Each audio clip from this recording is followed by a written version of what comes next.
Ayahku adalah dewa perang. Bab 143. Suara ini memiliki rasa kegelapan yang kuat. Entah kenapa, ini mengingatkan saya pada gunung berapi yang kelihatannya tenang tapi bisa meletus kapan saja. Qi Tianshan menunjukkan senyum bangga, bergegas menyambutnya, dan mengulurkan tangan untuk menepuk bahu Qi Kunlun. Dia berkata dengan penuh kasih sayang, "Saudaraku, kamu akhirnya selesai dengan pekerjaanmu. Mengapa kamu pergi begitu lama? Ayo, segera umumkan kepada semua orang bahwa saya sekarang adalah wakil presiden pertama Tianzuan. Juga, perlakukan Fei Xue dengan baik. Katakan padaku, beritahu saya bahwa Anda telah menyerahkan semua bisnis seragam Tianzuan kepada saya. Dia seharusnya tidak mendapatkan 1 sen pun bisnis melalui saluran lain. Saya tidak percaya bahwa saya tidak dapat mengendalikannya. Tolong bantu saya juga. Beritahu dia, jangan terlalu keras kepala, dan berjanji padaku, dia punya segalanya, apa salahnya menjadi pacarku." Banyak kata-kata yang berderak-derak, memunculkan rasa mengumbar diri sendiri. Lalu dia sedikit tercengang. "Hei saudaraku, kenapa kamu memegang tanda selamat datang? Ini. Kenapa tanda ini dipelintir seperti ini? Sepertinya ada yang memukulnya dengan palu godam. Saudaraku, kenapa kamu membawanya? Masuk." Qi Tianshan memang bingung, tapi pada akhirnya, dia mengerti. Selain itu, saya juga melihat masih ada sisa 9 karakter pada tanda selamat datang yang penyok. Meski terfragmentasi, saya hampir tidak bisa menangkap tulisan Guan Qianjun, anjing. Qi Tianshan mendongak dan melihat mata saudaranya dipenuhi roh jahat. Dia sangat ketakutan sehingga dia mengecilkan lehernya, tetapi dia tidak terlalu panik. Dia dengan cepat berteriak, "Ayah! Ibu!" Qi Weibing dan Zhen Xiuli buru-buru datang dan berdiri di sisi Qi Tianshan, yang meyakinkannya dan berkata dengan tidak setuju, "Kakak, apa kamu melihatku? Apakah itu laki-laki yang mengadu padamu? Oh, kamu memang seorang pengasuh bayi. Dia tidak berani datang kepadaku sendirian, jadi dia berani bertanya padamu untuk membela dia." Dia menghela nafas lalu berkata, "Saudaraku, bukan aku yang membicarakanmu, itu karena telingamu terlalu lembut. Racun macam apa yang diberikan Guan Qianjun kepadamu hingga membuatmu ingin membantunya seperti ini? Aku saudaramu. Aku satu-satunya saudara laki-laki yang kamu miliki dalam hidup ini, dan tidak ada orang lain yang bisa menggantikannya. Persaudaraan kita lebih kental dari air, menurutmu siapa yang bisa menandinginya?" Dia berbicara masuk akal, dan orang tuanya mengangguk berulang kali. Qi Weibing berkata, "Kunlun, sebenarnya terakhir kali di keluarga Xiao, kamu benar-benar menjambak rambut kakakmu dan memaksanya berlutut dan bersujud kepada anak itu. Kita semua mengetahuinya. Aku ingin bertanya padamu, kenapa? Kamu bisa jadilah tidak berperasaan.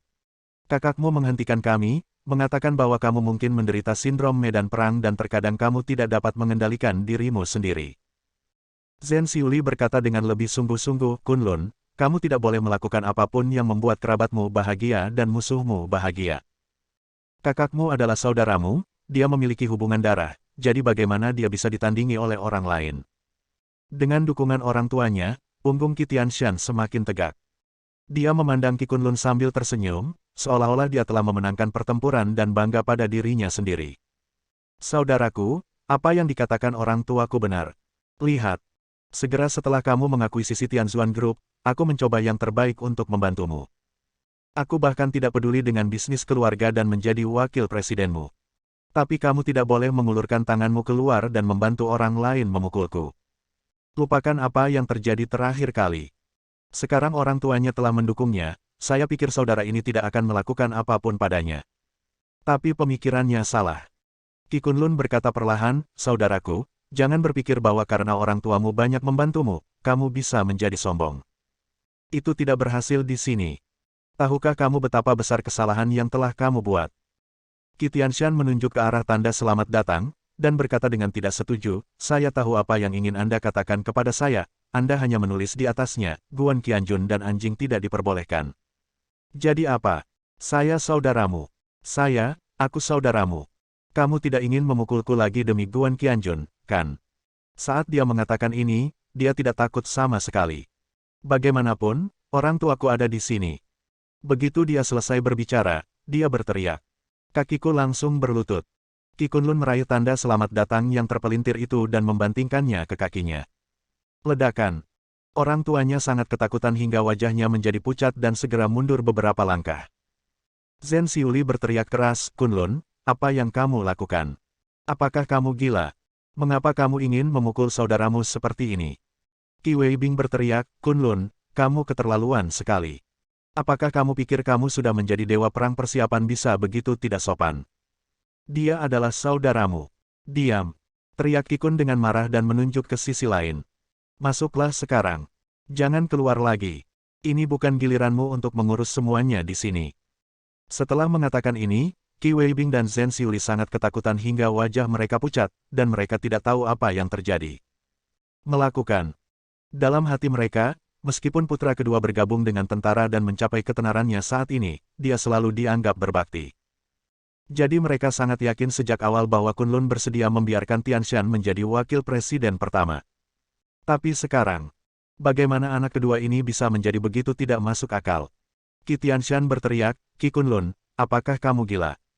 Terakhir kali aku tidak tahan berdebat denganmu, tapi kali ini kamu memukulku lagi. Apakah benar ada yang salah dengan pikiranmu?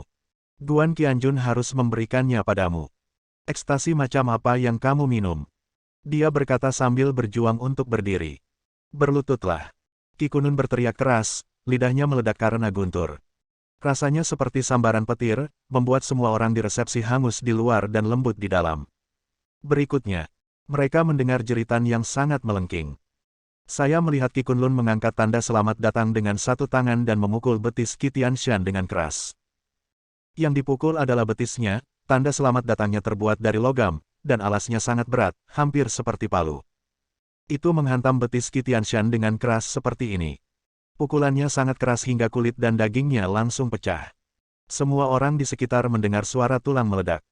Tiba-tiba, dasar tanda selamat datang itu mengeluarkan banyak darah. Betis Qi Tianshan pasti remuk dan patah. Qi Weibing berteriak tidak percaya, Qi Kunlun, apakah kamu benar-benar gila? Apakah kamu berani menyakiti saudaramu seperti ini? Kamu. Zhen Xiuli juga memiliki ekspresi ketakutan di wajahnya, Kunlun, ada apa salah denganmu? Mengapa kamu ingin memukul kakakmu seperti ini?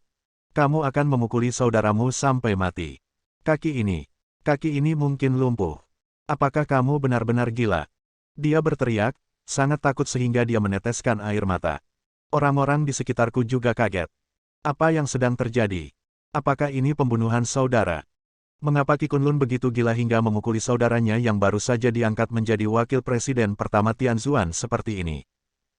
Qi Kunlun menunjuk ke hidung Qi Tianshan dan berkata kata demi kata, saudaraku, aku bisa menjadikanmu wakil presiden pertama, dan aku juga bisa mentolerir semua kesombonganmu, tapi ada intinya. Intinya, kamu tetap aku tidak mengerti di mana itu. Aku pikir jika kamu cukup pintar, kamu akan mengerti malam itu ketika aku menjambak rambutmu dan membuatmu berlutut. Beberapa orang bukanlah sesuatu yang bisa membuatmu tersinggung, dan beberapa wanita. Kamu tidak memenuhi syarat untuk memilikinya. Sepertinya saya baru saja mengatakan bahwa belum lama ini, Anda tidak layak untuk Nona Shen. Bab 144. Dia menunjuk ke tulisan tangan yang tidak jelas di tanda selamat datang, dan ekspresinya menjadi lebih jahat. Kamu tahu, berdasarkan 9 kata yang kamu tulis ini, seluruh keluarga kami. Pada titik ini, dia gemetar dan tidak berkata apa-apa lagi. Dia menendang dada Qi Tianshan dengan keras lagi, menyebabkan dia terjatuh ke belakang dengan keras. Punggungnya membentur lantai yang licin, dan dia berguling ke depan melawannya dalam sekejap. Seperti bola bowling. Kemanapun dia pergi, tidak peduli kursi atau meja, semuanya hancur dan roboh. Para tamu berteriak dan lari. Tendangan ini penuh kekuatan. Dia menendang setidaknya 6 atau 7 tulang rusuk Qi Tianshan. Bahkan, dia juga menabrak tembok dengan keras. Kebetulan ada lukisan berat yang tergantung di dinding, berguncang beberapa kali dan jatuh. Ledakan. Kepalanya terbentur hingga kepalanya berdarah, dan ia berteriak berkali-kali, salah satu kakinya patah parah, 6 atau 7 tulang rusuknya patah, dan darah terus mengucur dari kepalanya. Sebelumnya, dia memamerkan kekuatannya dan sama bangganya dengan Qi Tianshan, yang terbaik di dunia, tetapi sekarang dia berubah menjadi pria berdarah. Qi Kunlun tidak menyerah dan perlahan mendorong ke depan, Qi Tianshan sangat ketakutan sehingga dia berteriak, jangan datang ke sini. Saya tahu saya salah. Jangan pukul saya lagi. Aku takut. Qi Kunlun menatapnya dengan dingin, jika bukan karena aku, saudaraku, biarkan aku memberitahumu. Kamu akan hancur berkeping-keping, dan aku tidak tahu berapa banyak orang-orang telah terlibat olehmu. Seluruh keluarga akan dihancurkan olehmu. Qi Tianshan tentu saja tidak mempercayainya sama sekali. Qi Weibing dan Zhen Xiuli juga merasakan ada yang tidak beres dengan otak putra kedua mereka. Mungkinkah dia terluka di medan perang? Anda harus memperhatikannya dengan baik. Qi Kunlun berulang kali berkata, sekarang, saya umumkan. Sebelumnya, saya benar-benar ingin menunjuk Anda sebagai wakil presiden pertama Tianzuan, tetapi begitu Anda mendapatkan kekuasaan, Anda akan menggunakannya untuk memaksa Nona Shen. Kamu jelas telah menandatangani kontrak 30 juta dengannya dan itu bukan urusanmu, tetapi kamu bersikeras mengatakan bahwa kamu memberikannya kepada Nona Shen, dan kamu juga akan menggunakannya untuk mengintimidasi dia untuk bisnis berikutnya.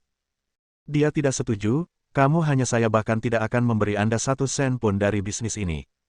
Izinkan saya bertanya kepada Anda. Apakah saya berani memberi Anda posisi wakil presiden pertama Tianzuan? Apakah saya berani memberi Anda semua bisnis seragam? Jika saya melakukan ini, saya akan menyakiti Tianzuan dan membesarkan seorang anak. Hanya penggerek besar. Kalau begitu, saudara, saya lebih suka mematahkan kaki Anda dan melemparkan Anda ke panti jompo. Saya akan menghabiskan ratusan ribuan sebulan untuk membesarkanmu. Ketika dia mengatakan ini, Shen Feixue di sebelahnya terkejut. Dia awalnya berpikir bahwa pesanan 30 juta yang bisa diberikan Yehua padanya benar-benar karena Qi Tianshan, tapi sekarang tampaknya tidak terlalu. Jadi, mengapa Tuan Ye begitu baik? Mendengarkan apa yang dikatakan saudaranya, wajah Qi Tianshan menjadi sangat pahit. Melihat mata mengejek di sekelilingnya, dia bahkan lebih terhina.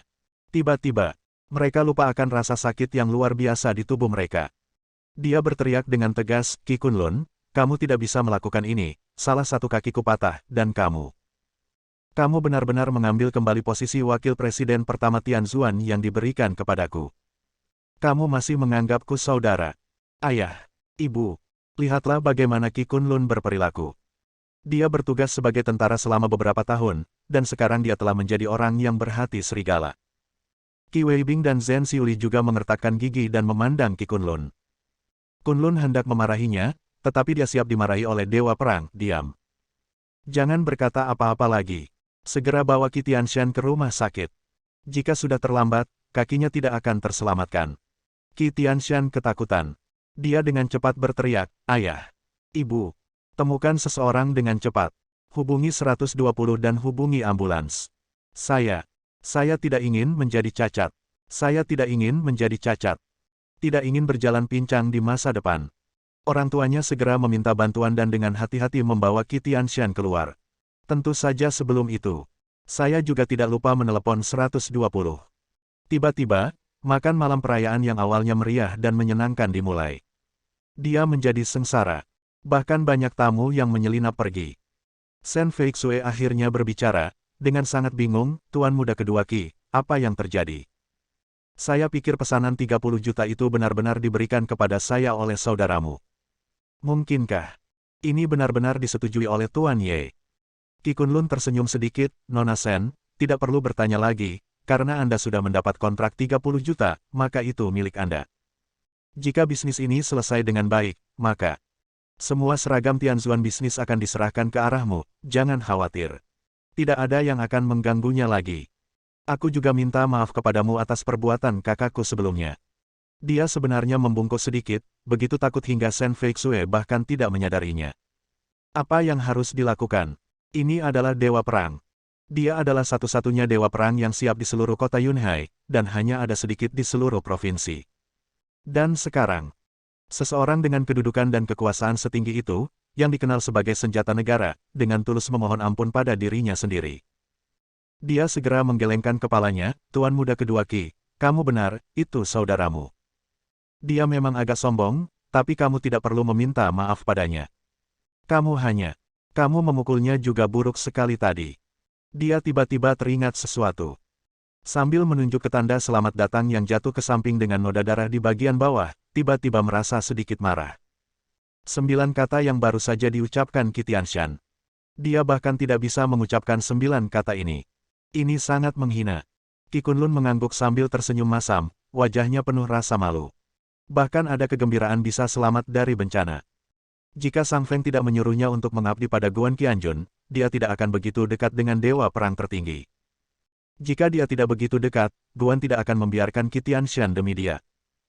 Qi Kunlun percaya bahwa menurut karakter yang maha tinggi, dia tidak akan benar-benar menghancurkan seluruh keluarga Qi, tapi Qi Tianshan pasti hancur. Saat ini, dia mungkin pergi melapor kepada Raja Yama. Tidak peduli apapun, ini adalah saudaranya. Dia bisa saja meremukkan kaki saudaranya, memukulinya hingga 5 atau 6 tulang rusuknya patah, atau memukulinya hingga setengah mati, namun dia tidak ingin melihat saudaranya mati. Setelah mendengar konfirmasi Qi Kunlun, Shen Feixue berteriak dengan marah, kakakmu benar-benar bertindak terlalu jauh. Aku bertanya mengapa Guan Qianjun tidak pernah datang menemaniku. Ternyata kakakmu menggunakan cara yang begitu tercela untuk mengusirnya. Qi Kunlun tentu saja mengetahui status Shen Feixue di benak Guan Qianjun. Ketika dia mendengarnya menegurnya seperti ini, dia menundukkan kepalanya karena malu dan berkata-kata demi kata, Nona Shen, saya minta maaf. Saya akan mengakui kesalahan saya kepada Anda atas nama saudara laki-laki saya. Saya berjanji, hal seperti ini tidak akan pernah terjadi lagi. Setelah Shen Feixue selesai mengumpat dengan gembira, dia menyadari bahwa dia sedikit di luar kendali. Melihat Qi Kunlun ketakutan seperti anak kecil, dia tidak bisa menahan perasaan lucu lagi. Dia melambaikan tangannya, lupakan saja, kakakmu juga telah dihukum berat. Menurutku dia harus dirawat di rumah sakit selama 2 atau 3 bulan. Anehnya, kenapa?